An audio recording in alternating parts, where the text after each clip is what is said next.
Gather thy spirit, growing in all, drawn by the moon and fed by the sun, winter to spring, summer to fall, the chorus of life resounding is one. Gather in peace, gather in thanks, gather in sympathy now and then, gather in hope, compassion, and strength, gather to celebrate once again. It is good to gather with one another. It is good to be together. Beloveds, on this beautiful June gloom day, I want to welcome you to Palomar Unitarian Universalist Fellowship, where no matter who you are, no matter where you are on your journey, there is a place for you here. It is good to gather together, even virtually. It is good. We begin our service as we do each week and at each public gathering and so many of our groups with an acknowledgement of the land on which we are situated.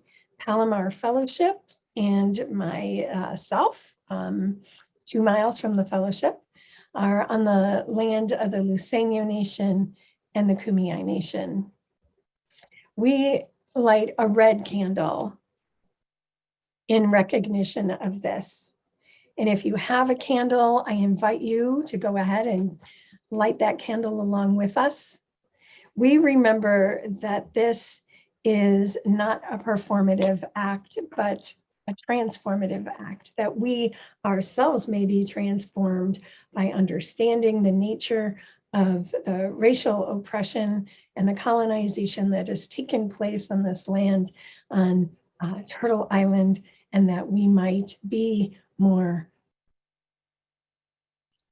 connected and more committed to justice for our Indigenous siblings here and everywhere. It is good to be together. I invite you to take a breath with me. We invite the bell 3 times. Once for those who have gone before, once for those who are with us now, and once for those who will follow.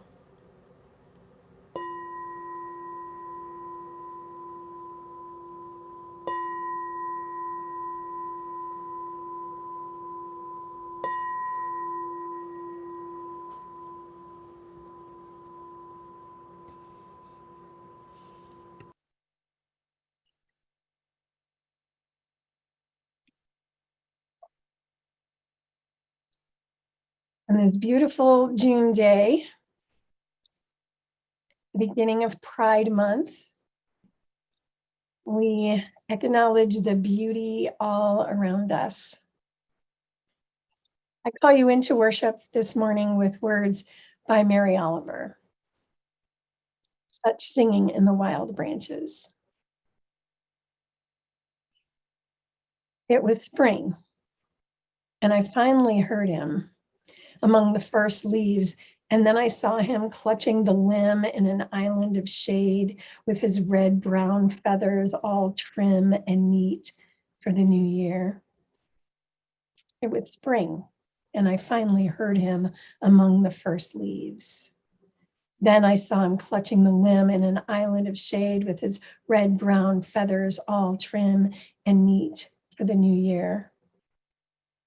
First, I stood still and thought of nothing. And then I began to listen. And then I was filled with gladness. And that's when it happened, when I seemed to float, to be myself, a wing or a tree. And then I began to understand what the bird was saying.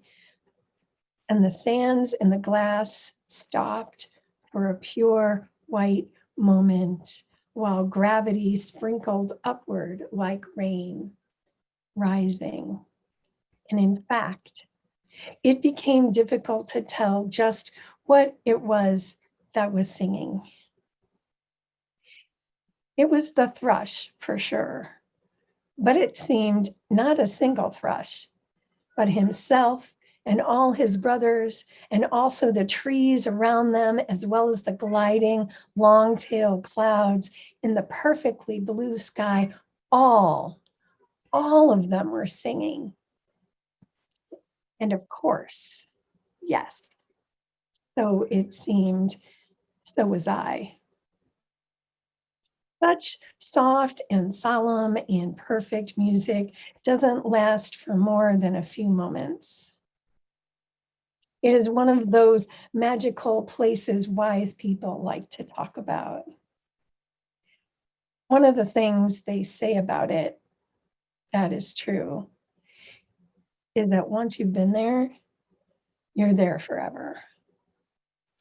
Listen, everyone has a chance. Is it spring? Is it morning? Are there trees near you? And does your own soul need comforting? Quick then, open the door and fly on your heavy feet. The song may already be drifting away. It is good to be together, to feel, experience, and be the oneness of everything.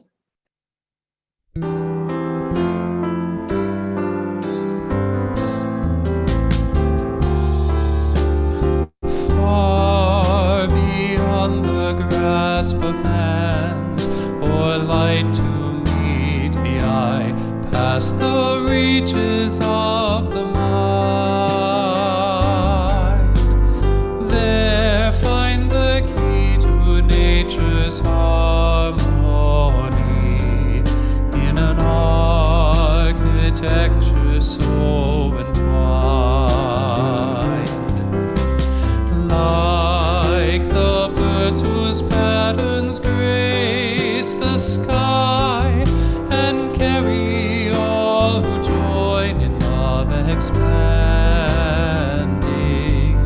the message of peace will rise in flight, taking the weight of the world upon its wings, in the oneness of everything.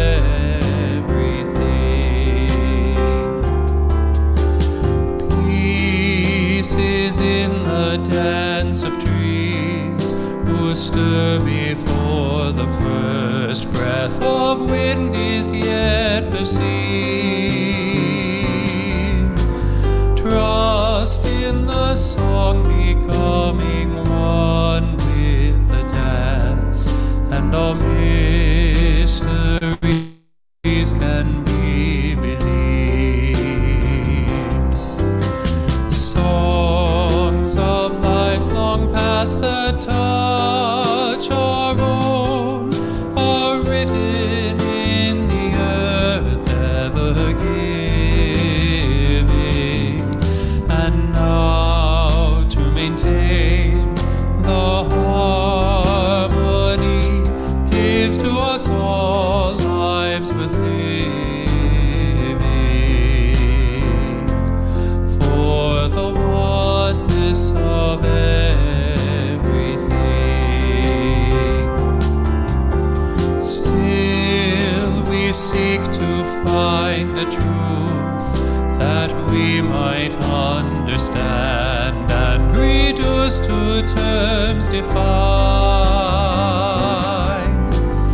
Vast and immeasurable time and space, also overwhelmingly designed.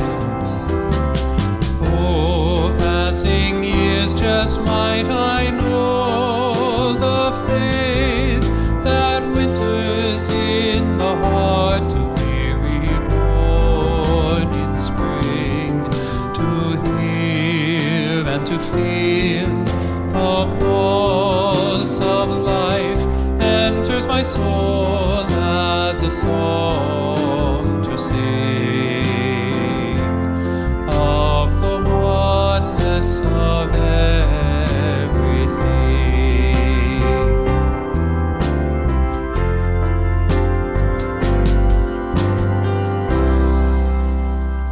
Thank you for that song.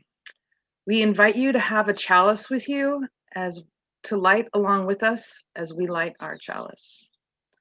Love came and became like blood in my body. It rushed through my veins and encircled my heart. Everywhere I looked, I saw one thing, love's name, written on my limbs, on my left palm, on my forehead, on the back of my neck, on my right big toe. Oh, my friends, all that you see of me is just a shell. The rest belongs to love. Rumi. All I see is part of me. I am part of all I see, and all I see is part of me. I am my hands, I am my feet, I am the puppy across the street. I am the moon, I am the stars. I'm even found in candy bars. I used to think that I was small. A little body, that was all.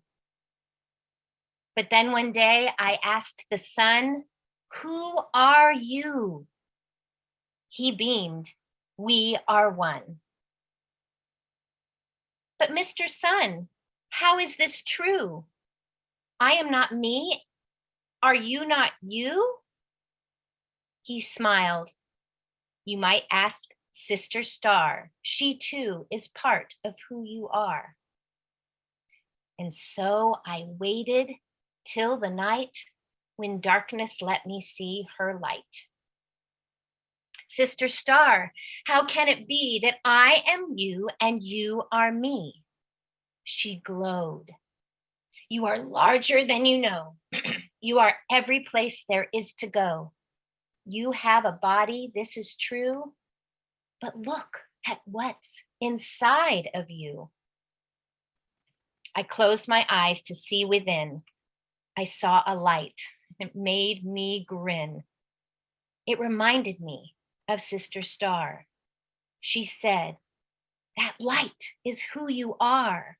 Your body is just a little part of the light that shines within your heart. In all the world, in all of space, your light shines bright. It is every place. And when you join it, dot to dot, you'll see that you are what you've got. All the plants, the animals, and trees are in your light, and you are these. Look inside each one you meet and see your light. It is so complete. Inside, outside, below, above, see your light and feel its love. You're asking you when you ask me, because we're one. Don't you agree? I looked again at all my light, and I saw that Sister Star was right. For every question there can be, an answer waits inside of me. Then I said, there's even more? Each question opens up a door, and every door that I walk through leads to a part of me that's new. Thank you so much, Sister Star. I love the part of me you are. I wondered as I climbed in bed, does all of me sleep when I rest my head? And then a voice called through the night. Oh, you precious child of light, even when you sleep, you are awake in every shining star. I snuggled with my teddy bear, and in his light, I saw me there. You are me, and I am you. You love me, and I love you too. I closed my eyes and found my light, dancing with moonbeams in the night.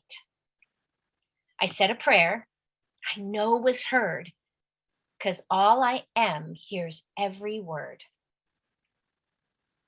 And I can see in all of me that there can be no end.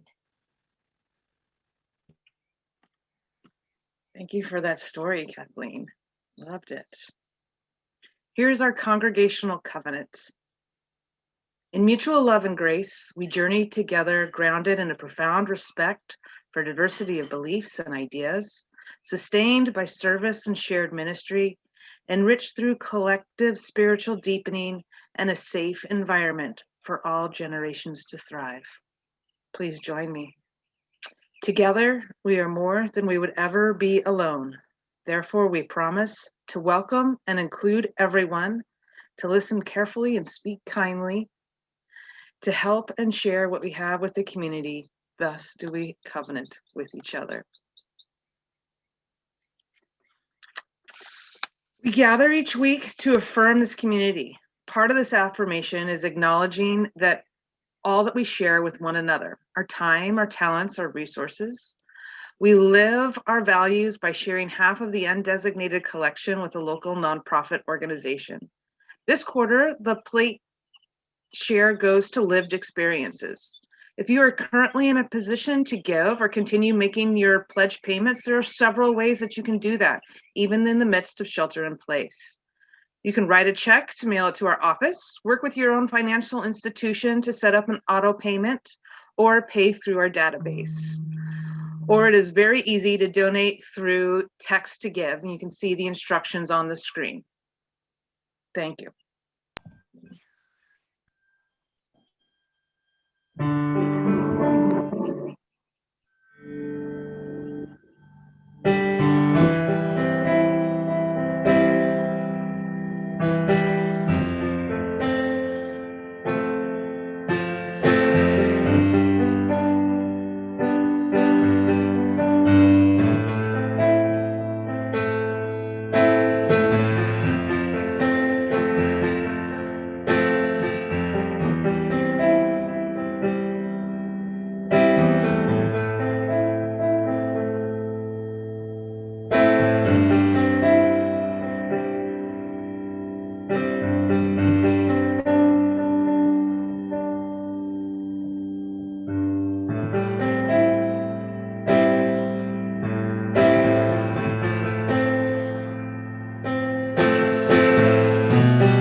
Thank you, Kimberly.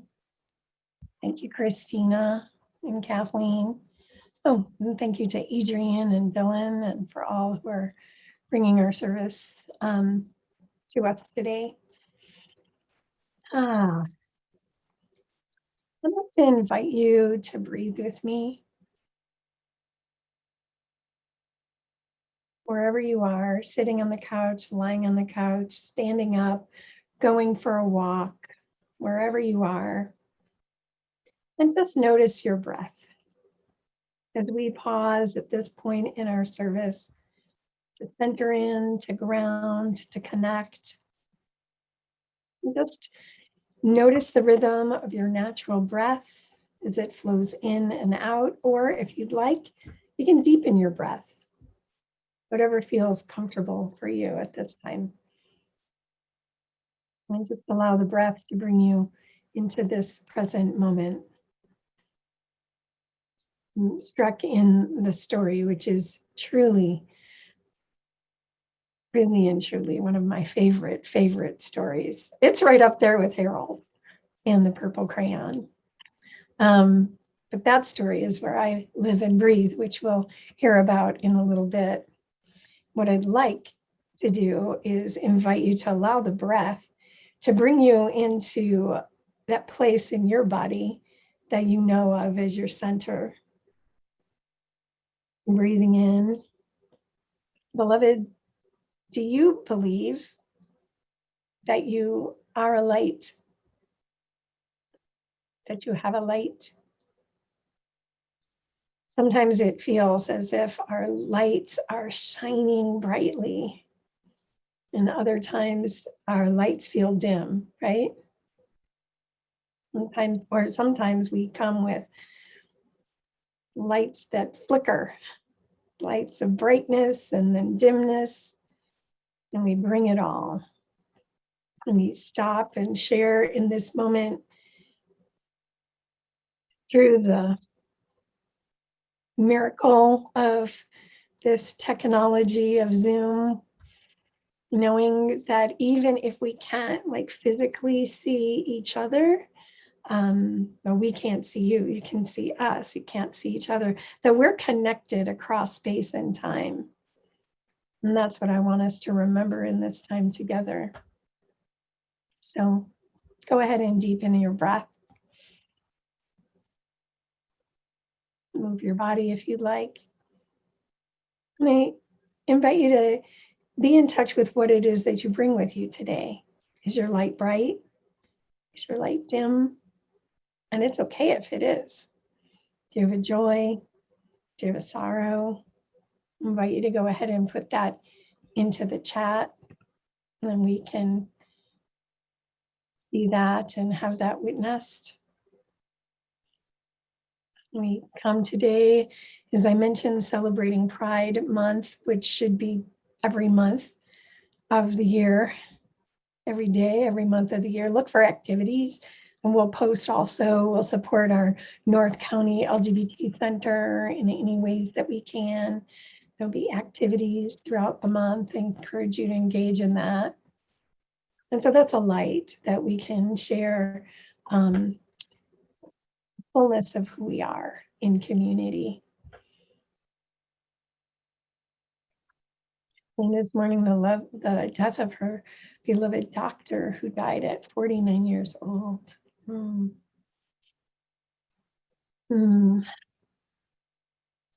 that light still stays with you, doesn't it, Kathleen? The light of your doctor is in you for all the care that she's given you and given so many others. You carry that light. Yeah. Joy at gymnastics and horseback riding. Horses have lights too inside them.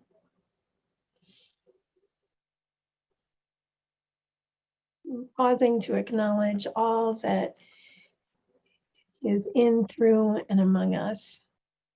I invite you to pray with me. Spirit of life, Spirit of love, we pause in this moment. Yes, and grateful for the Native American water protectors and the multi-faith community gathered in North Minnesota right now to protest the Line 7 of the tar sands oil pipeline. I was invited to go. I was not able to, but we have UU colleagues and faith leaders from faith communities from all across the country there. Thank you for lifting that up. We pray for this earth that we love and of which we are a part. We pray for whoever is hurting, whoever is lost, whoever is lonely, whoever is afraid, for all the oppressed. May we, in our beingness, when we carry our light, the light of truth, the light of justice, the light that shines in the places of shadow, so that no shadows may envelop those who long for the light. As we move through our days, as you move through your days, may you remember this. You are always and everywhere held in love and mystery deeper than you can know. Because you are love, you are light, you are God.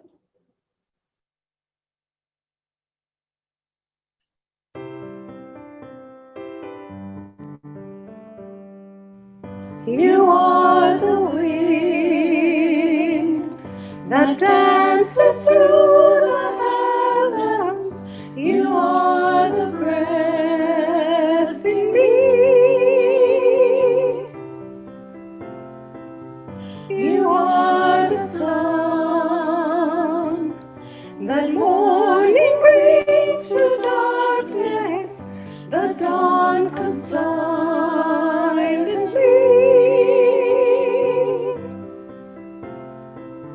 You are the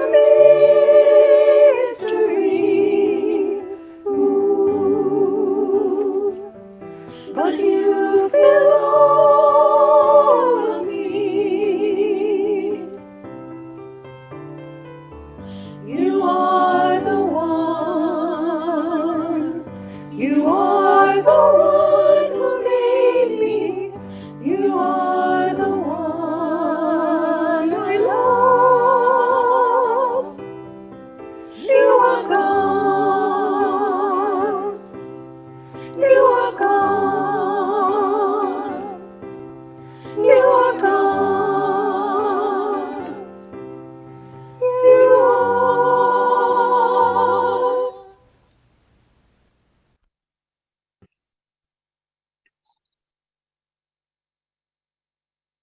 Invite you into a centering time with words by Jason Matthew Waller. Dear ones, once you've seen the divine everywhere, there is no going back. Every bush is burning. The vast sea opens for you. Birds sing with the voice of 1,000 angels their song of heaven. Flowers, they bloom under your every step. All of nature holds court, bearing witness to the beauty of such love to life. And every heart is then recognized as home to the beloved. Today, I'm going to try to speak about the unspeakable, and I'm going to use a lot of words.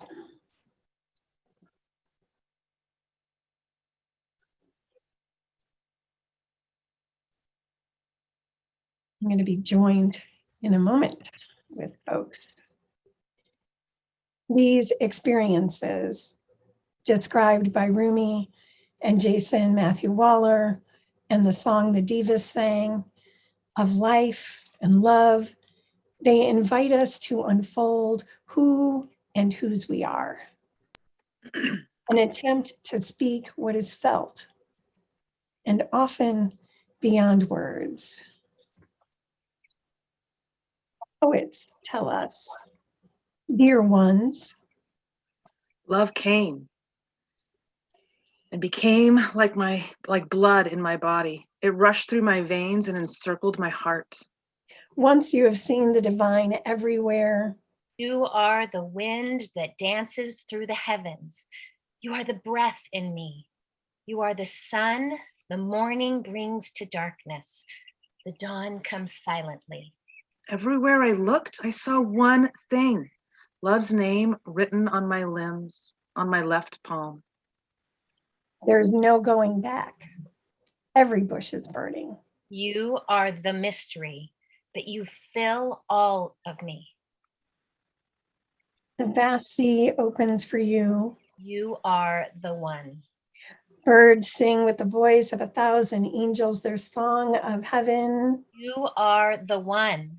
Flowers, they bloom under your every step. All of nature holds court, bearing witness to the beauty of such love. Who made me? A life. On my forehead, on the back of my neck, You are the one I love. on my forehead, You are God. on the back of my neck, You are God. on my right big toe. You are God.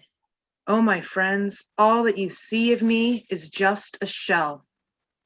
And every heart is then recognized as home To love, to the beloved.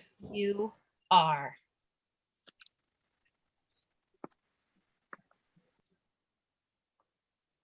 What is this love?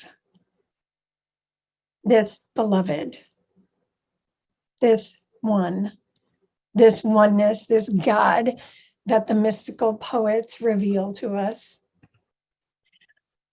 Oh, and this is the thing I always wonder. How is it that they have the capacity, the words to describe the indescribable? And in the describing, to invite us into the experience or to describe our experiences.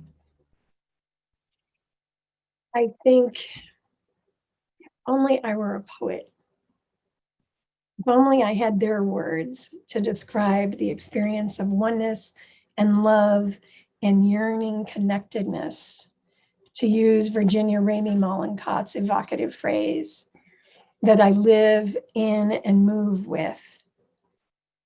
And I used to hesitate to talk about it, perhaps for obvious reasons, because who really talks about how when they hear the sound of birds, their heart lifts and opens, expanding to include the birds and the song and the trees upon which they perch and the air they fly in?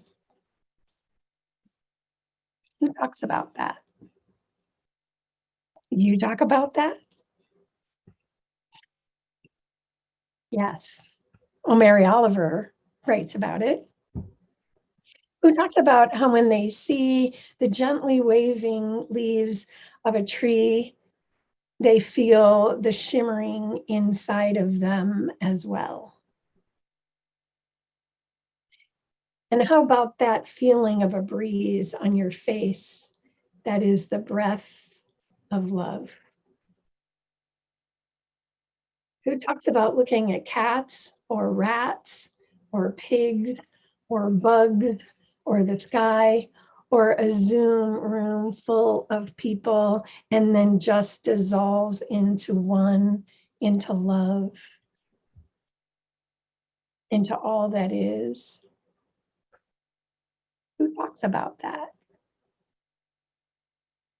And mystical poets do, and evidently so do I.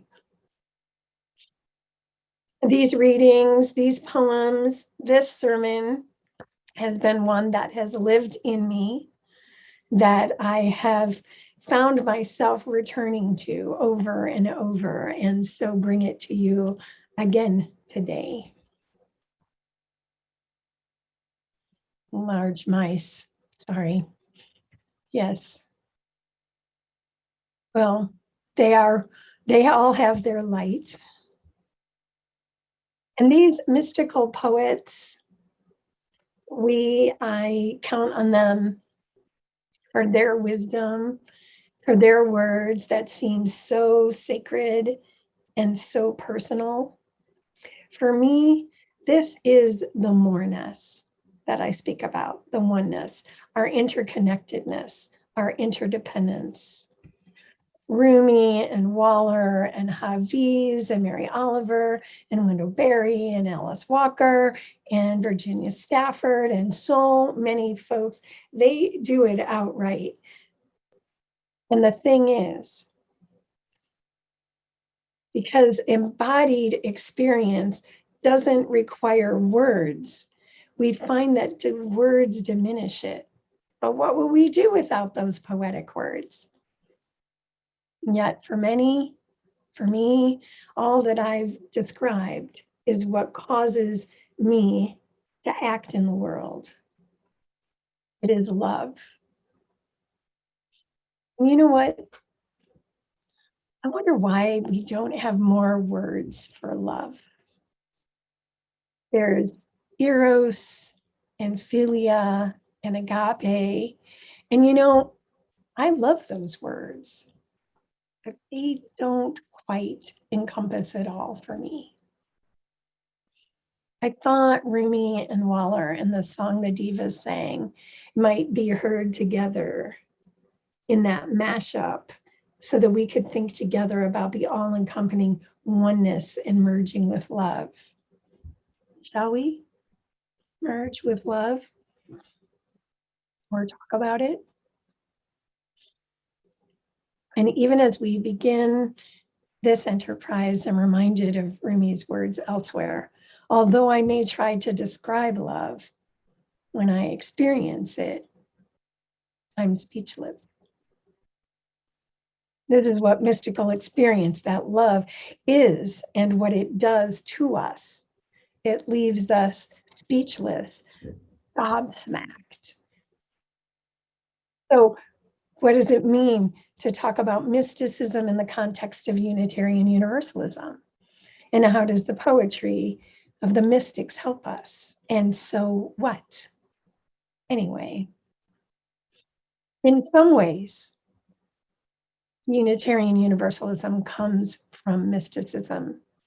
The UU minister Richard Fuchs wrote in the late 19th century, Francis Greenwood Peabody, who was on the faculty of Harvard Divinity School, went abroad to study in Germany at the university.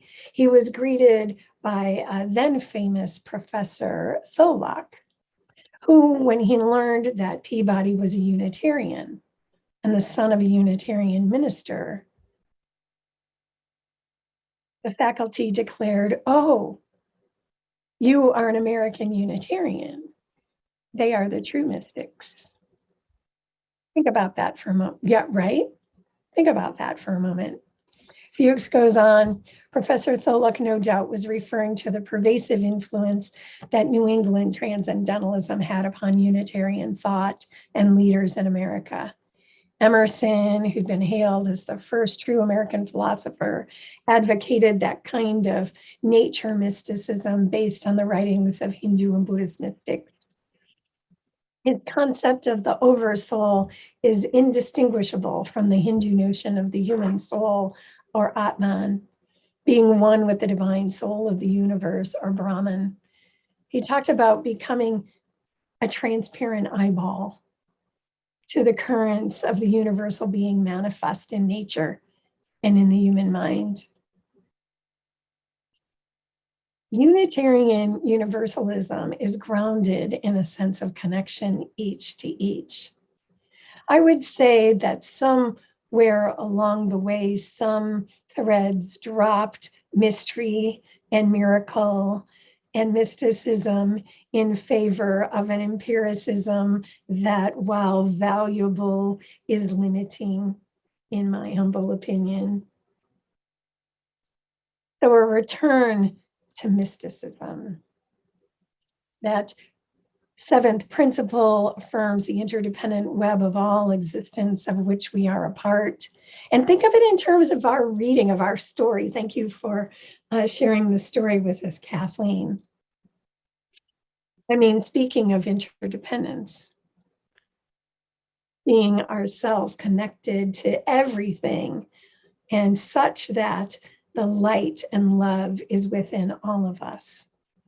We identify our very first source in Unitarian Universalism is the direct experience of that transcending mystery and wonder affirmed in all cultures, which moves us to a renewal of the spirit and an openness to the forces which create and uphold life.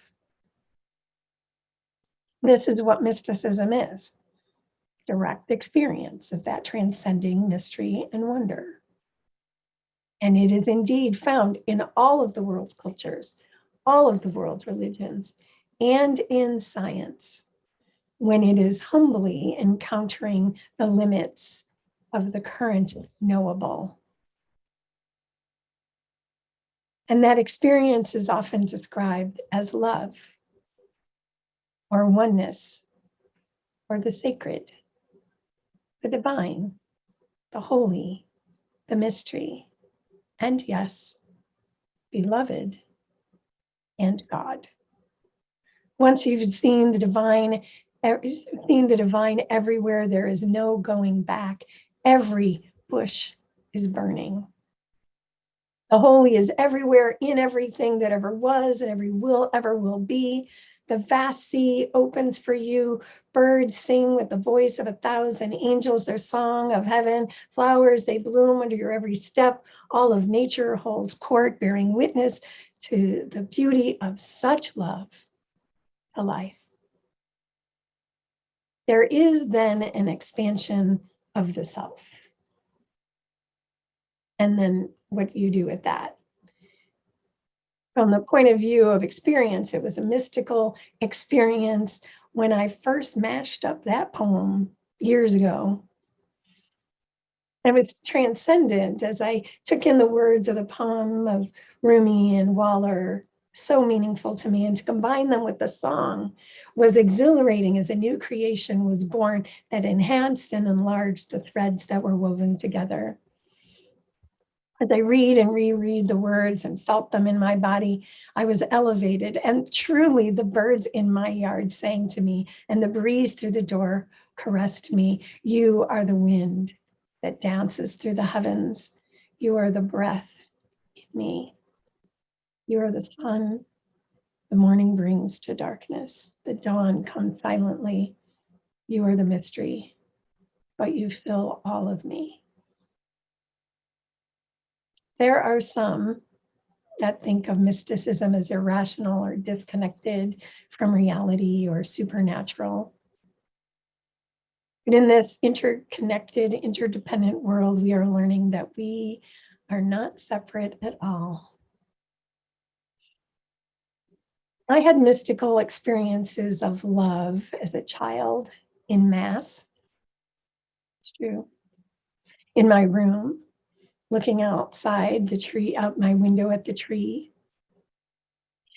As an adult, when I first read that the universe began from a small, dense mass no bigger than the size of a period at the end of a sentence, something happened in my body. I was sitting on a picnic table in the yard. I was reading the newspaper, because newspapers. And as I read that, I remember it clearly. My stomach flipped, my head spun, and it was as if I expanded and I felt the whole universe in me and me in it. I felt truly one with everything. And I felt incredible love. There was a dissolution of the delusion of separateness. That experience stays with me now and has truly informed who and how I am in the world. Perhaps you've had such experience.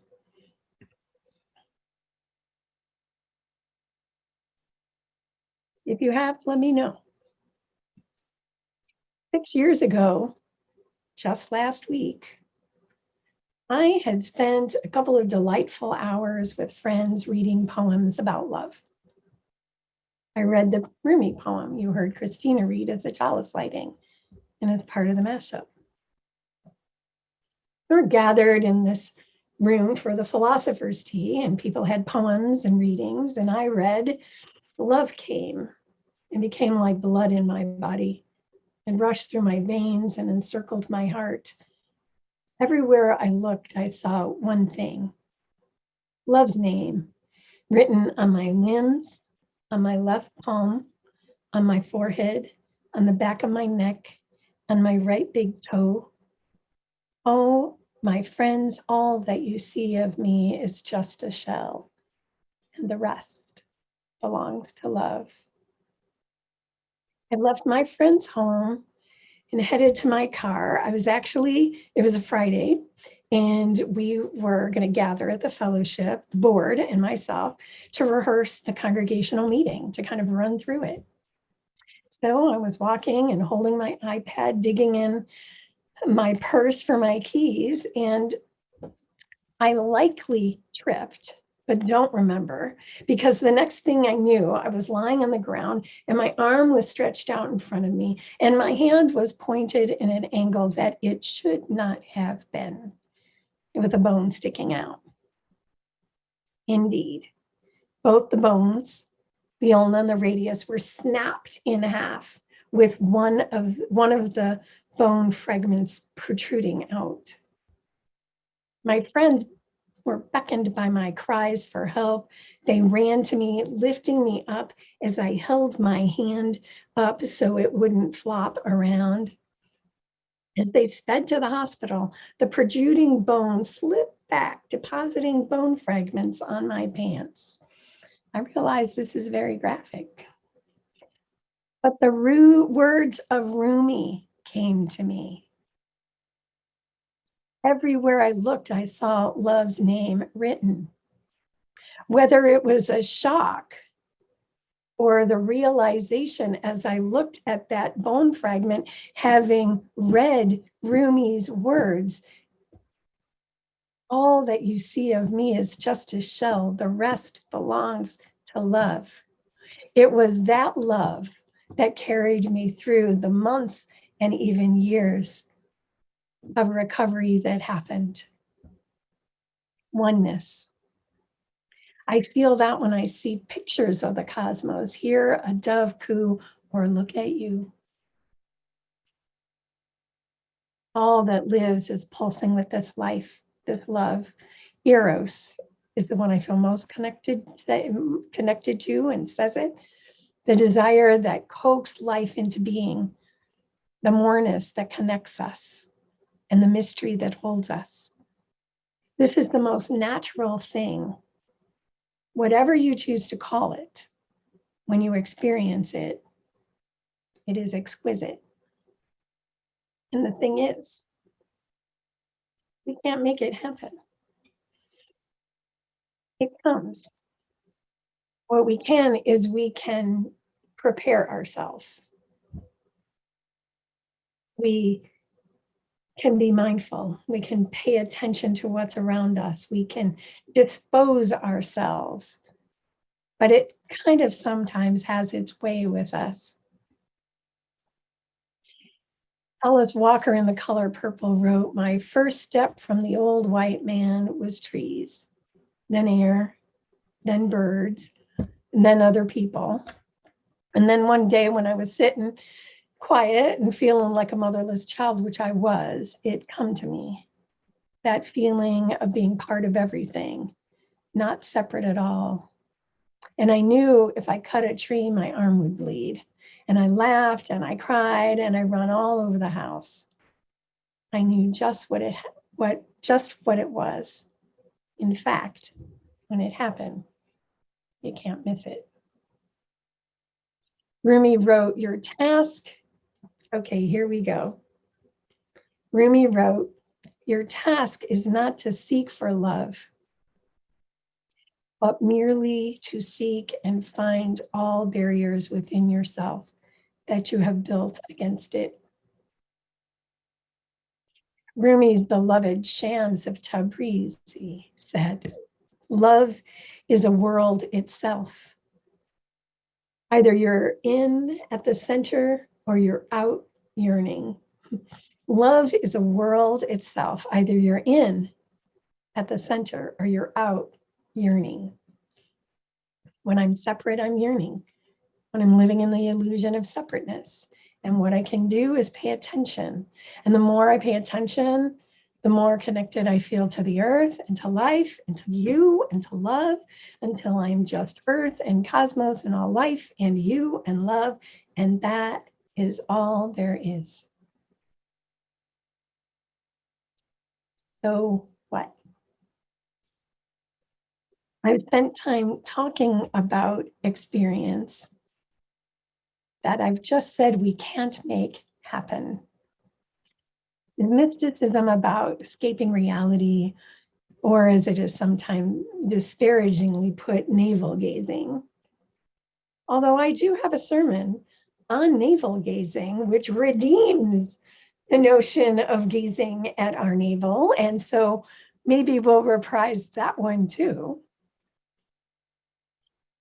For me, when I experience that which moves us to a renewal of the spirit and an openness to the forces which create and uphold life, then I can do nothing but live in such a way as to defend and uphold that life. If every bush is burning and every heart is then recognized as home to the beloved, then what is there to do? And when every heart and every person and every being and everything there is recognized as home to the beloved, then for me, there is only one thing to do. If that life that pulses in and through all things, all beings,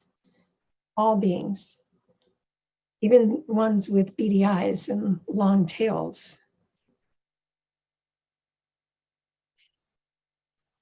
you, me, starving children, vilified immigrants, tortured animals, Earth itself, not being separate from that, what else is there to do? We act for Black lives and Indigenous lives.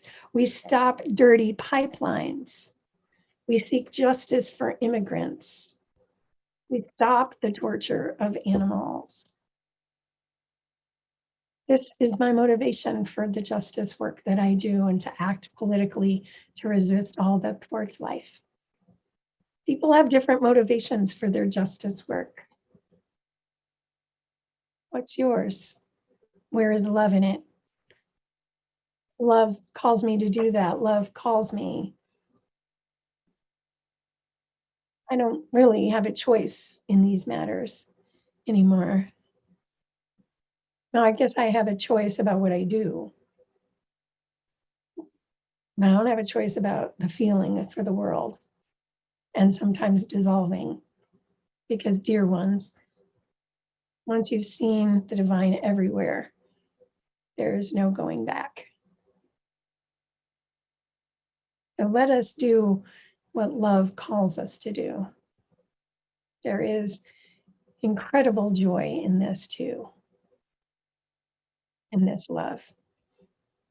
May you know this love. Know you are held in that love and in mystery. Amen. I love you. Please join me in our chalice extinguishing words.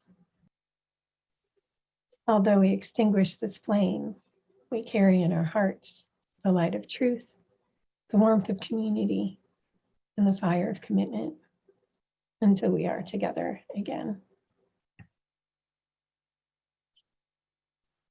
For 10 days last month, at the end of the month, I was home in Chicago with my family. I was visiting with my sister and her husband, my brother-in-law, Joe, who some of you know is dying from brain cancer. And I spent time with my nieces and my nephews and my amazing brother and his equally amazing wife. And my brother and sister-in-law know that I love to go to the Morton Arboretum. And so they took me there. I don't know if any of you know the Morton Arboretum or any kind of arboretum, right? I mean, just first of all, I need to tell you that the lilacs were amazingly blooming. There is an exhibit in the Arboretum. They have these amazing exhibits, and it's called Human Nature. And there were these ginormous sculptures of Mother Nature that you could walk in, and they were all carved in wood and they were gorgeous. But then the thing about the Midwest, besides lilacs and peonies and lightning bugs, are those little red-winged birds. I love those little red-winged birds. And as I was experiencing all of that with my family, with my brother-in-law, with the birds, with the breeze, with all of it, there's no doubt that Peter Mayer nails it, beloveds. Everything is holy now.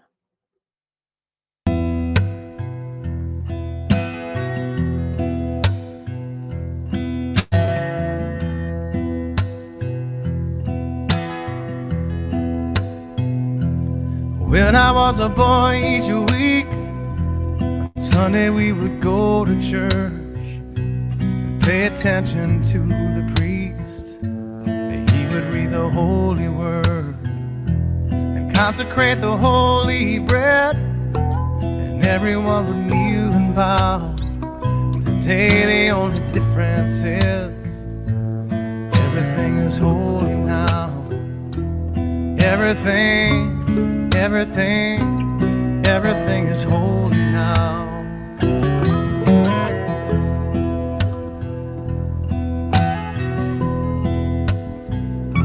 And when I was in Sunday school, we would learn about the time Moses split the sea in two, and Jesus made the water wine.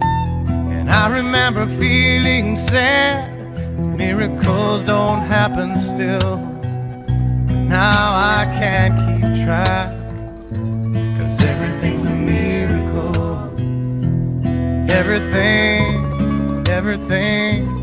Everything's a miracle.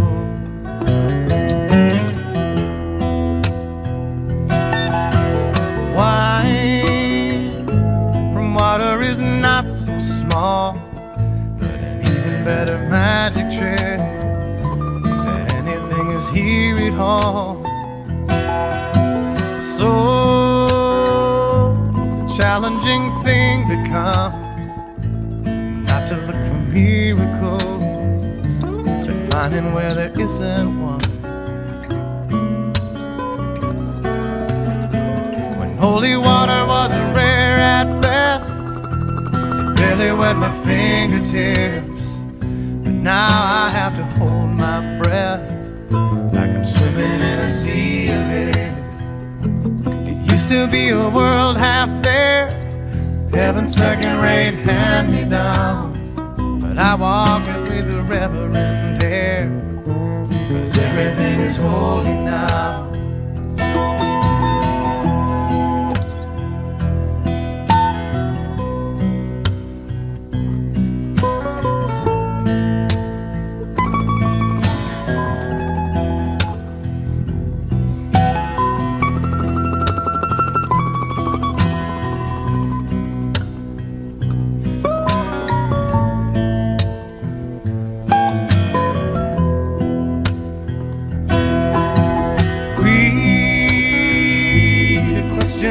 Child's face, say it's not a testament.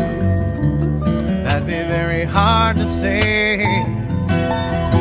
See another new morning come, say it's not a sacrament. I tell you that it can't be done.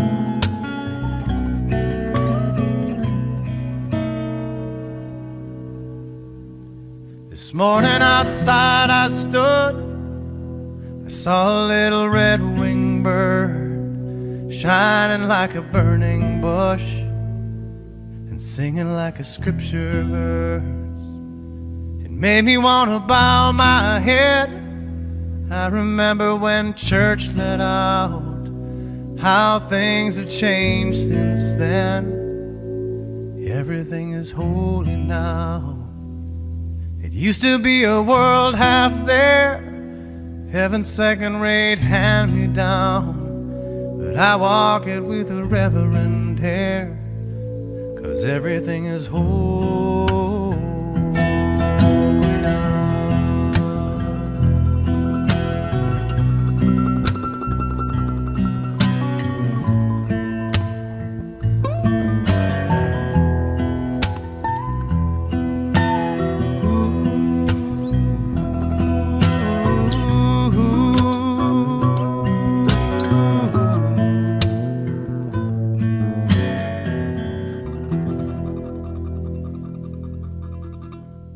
How y'all doing?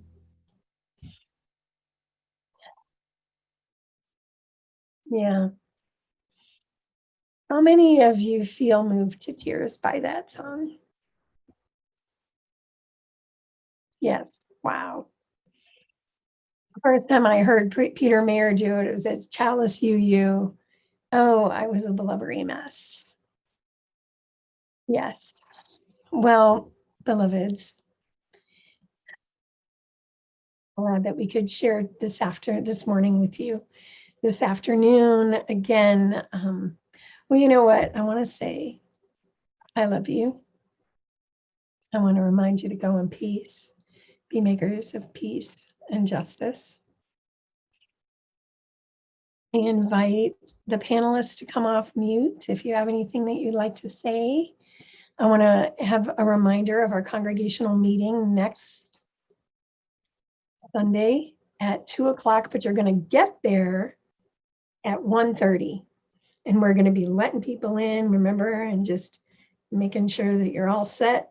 We're going to be sending out information about proxies today. There's an information meeting at 1:00. That's going to be on my link. So I'll go ahead and put that in the chat. And we're going to talk about, we're going to see if y'all have any questions about the 8th principle. And though this is a big thing, so there'll be board members there, Eileen Maurer and others will be there to talk about a grounds improvement project that we would love for everyone to kind of get on board with. Kathleen, do you want to talk about that? I saw you do a little dance, so if you're dancing, I'm calling on you. I think it's really important that everybody, get behind helping to create our space be as functional and user-friendly as possible, especially in these times when we are so fortunate to be able to take part in such an amazing outdoor space at our fellowship. There's so many other churches and fellowships that just don't have any outdoor space, and we are so fortunate. And it needs to be a little bit more outside user-friendly. So there you go. So do you want to say a little bit about what the preliminary plan is? Well, we're hoping to create an outdoor amphitheater that would be between the patio off the sanctuary and the gazebo, so that the focal point would be for the people in the audience to be looking at the gazebo and creating a space there where it is safe to put chairs, and we have shade. We have lots of land, but we also have lots of sun. And so shade is really necessary at our property as well. So we really want to create a space that can be used on Sunday mornings, but also throughout the whole week and through the months. We have lots of people who would like to take part in our property. So yeah, right there in the space between the gazebo and the patio. And And we want folks to come and hear about it because there'll be an opportunity to vote on the funds to do that. And as Adrian said, where we live, we have over 300 days of sunshine annually, and we should embrace our outdoor space and make as much use of it as possible. So there's that. So that's coming up today, congregational meeting. And then on June 20th, keep saying the 21st, we're going to have our flower communion online. We're going to have online service. And then what are we going to do, Kimberly? Well, at 12:30, we're going to get our little selves and our flowers over to the fellowship with masks on. And we're going to exchange our flowers and have a solstice ritual. Now, a reminder that with our new policies in place, masks on, outdoors, we don't need to keep that 6 feet anymore. So we can actually exchange flowers. We can see each other we can feel safe and get an opportunity to set foot back on the property. I don't know about y'all, but when I kind of first went back to kind of exchange some music or whatever I was doing, it was an emotional experience for me because it's so important to all of us. And so anyway, that's June 20th, 12:30. After we have the flower communion service online, we're going to have a chance to actually exchange flowers. And I really hope y'all put that in your calendars and incorporate that into your day. And Kathleen, why don't you say what you just wrote? We'll also have like a little art project to create some pipe cleaner flowers that will last just a little bit longer than your real flowers. So you can maybe make a pipe cleaner flower that looks like the one that you're going to take home. That's right. And even if you, believe me, if you don't have a flower, you should come anyway. Right. I mean, Everyone always brings more than one flower. yeah. And just full disclosure, it'll be more or less a solstice meditation. It won't be a full on, big old ritual, but it will be a small ritual, a mini ritual. Yeah. So yeah, I think that's it, right? Anybody got anything else? We're going to have patio time today. Is that true? Can we drop that into the chat again? We've had some conversation. Yes, we can. Absolutely. Christina, do you have that? Otherwise, I can find it. I can grab it real quick. All right. So yeah, y'all, in just a couple of minutes, we're going to close out this webinar, and then you can log into a meeting with Adrienne. I am going to be meeting with coming of age parents. So Adrienne, I think I'm not even going to put in an appearance. Is that okay? Is that all right? Totally fine. I will open the patio up, let's say 11:18. Sure, in about 10 minutes. Yeah. That sounds great. I want to thank all of you who are on screen here, Christina and Kathleen and Kimberly and Dylan, yay, and Adrienne. I mean, yay to everybody, but thanks, Dylan, for joining our team. And yeah, I think that's it. Cool. Kimberly, do you want to play us out? Let's do that first verse of Gather, because that makes me super happy. Gather the Spirit, harvest the